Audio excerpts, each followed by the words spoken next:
that ecosystem. So we have a new track on AI called the AI Universe. We have a specific dedicated track on defense and space tech. Again, defense is something which Bangalore has a long history, right from post-independence to today. There are a large number of defense companies, there are a large number of R&D institutes, and a lot of work which is happening in this sector, and I think this is the right forum to showcase that. The world today talks about our unified payment interface, and lot of work around UPI as well as all the downstream applications which have come out of Bangalore, and I think that is something we need to talk about. Also, Bangalore has large presence of banking institutions, other financial institutions, insurance companies. So all of that will be brought together at Finverse. And then we have been able to get a very good support from all the states and union territories within India. Bangalore being the leader, we would like to see that the entire country develops, and we taking that leadership role, we like to nurture clusters and ecosystems outside of Karnataka, and it has been exhibitors. This is almost double of last year. 100 plus sessions, 600 plus speakers, 15,000 delegates, and put together about 100,000 attendees. Another very, very important number which I will be talking about later is we are looking at bringing together 20,000 founders, startup founders this year at Bangalore Tech Summit. This is the venue. As you can make out, it is way bigger than the Bangalore Palace. And this is all custom made. It is it's a picture of the BIEC. As I said, this together. Similarly, exhibition will also be much larger. It will be a showcase of all the innovative work which is happening. There will. We're very excited to have once again already very strong plans for BTS in 2025. Just 2 weeks ago with Dr. Kaur, we signed an MOU between Switzerland, Team Switzerland and India, and onboard the state to the Indo-Swiss Innovation Platform. And the first action that we'll take with the state on board on the Indo-Swiss Innovation Platform is to collaborate on one of our flagship programs, which is the Academia Industry Training, which has run for over a decade. And this year will feature a selection of 10 deep tech startups from Karnataka, 10 deep tech startups from Switzerland. They will all convene in Bengaluru during the week of BTS, and then they will go to Switzerland early next year for the second leg of the program. And we're also fortunate that we've been able to align a very interesting Giuseppe Ugazio, who is one of the world-leading experts on the intersection of artificial intelligence and philanthropy, who will be coming to Bengaluru to run a series of workshops and build a community of practice with a regional presence, so not just from South India and India, but also from the South Asian neighborhood. And we will have a session at BTS on this topic as well. An amazing event it is, and I could only sort of try and imagine what they were talking about, how big the event and how impactful it was. And now I feel that I'm standing on a sturdier ground. I understand the importance, but again, now everything's changing and becoming even bigger and better. So again, I'm sort of trying to figure out the amazing impact that this is going to have. I think looking throughout the past year, we've had a lot of interaction between Israel and Karnataka.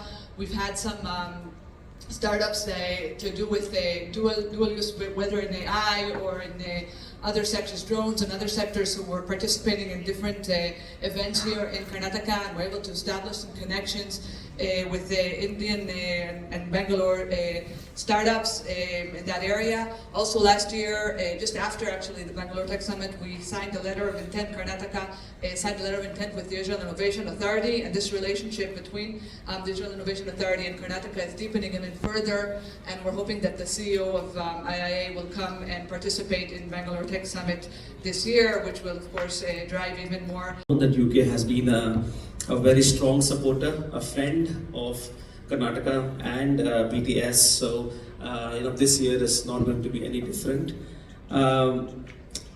We are exploring the possibility of a senior ministerial presence at BTS 2025 along with the delegation. So more on this as things evolve. But our relationship with KEDEM, Ministry of ITBT, Dr. Kaur, Mr. Kharge. Has been a very strong relationship.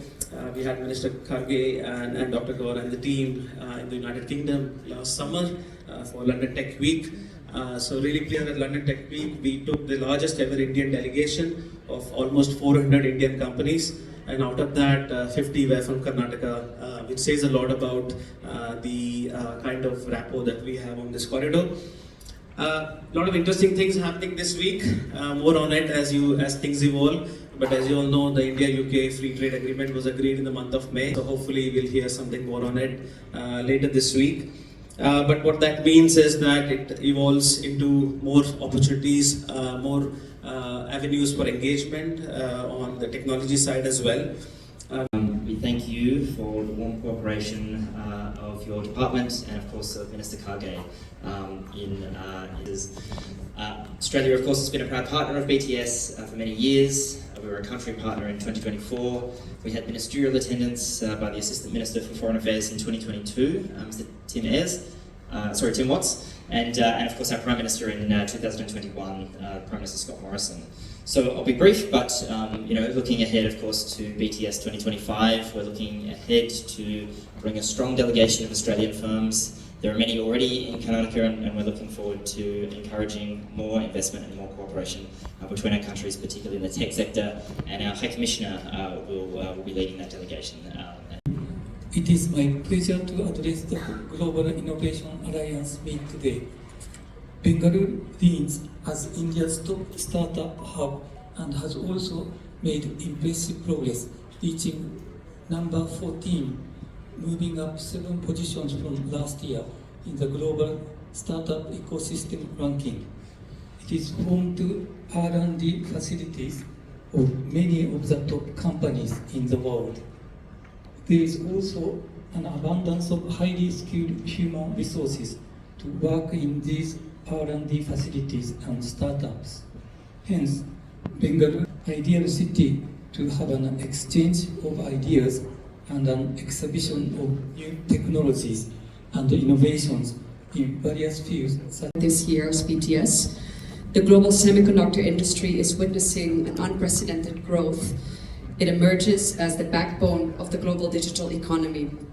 From smartphones to electric vehicles and from artificial intelligence to 5G technology, it all depends on the availability and the development of semiconductor chips.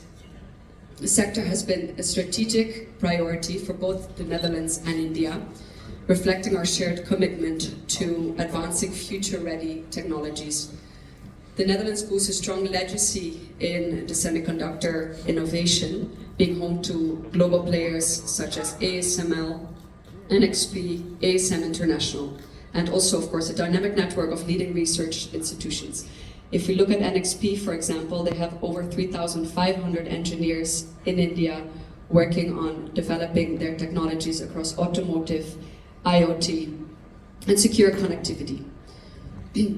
India's semiconductor mission aims to develop a comprehensive and resilient ecosystem for chip design and manufacturing.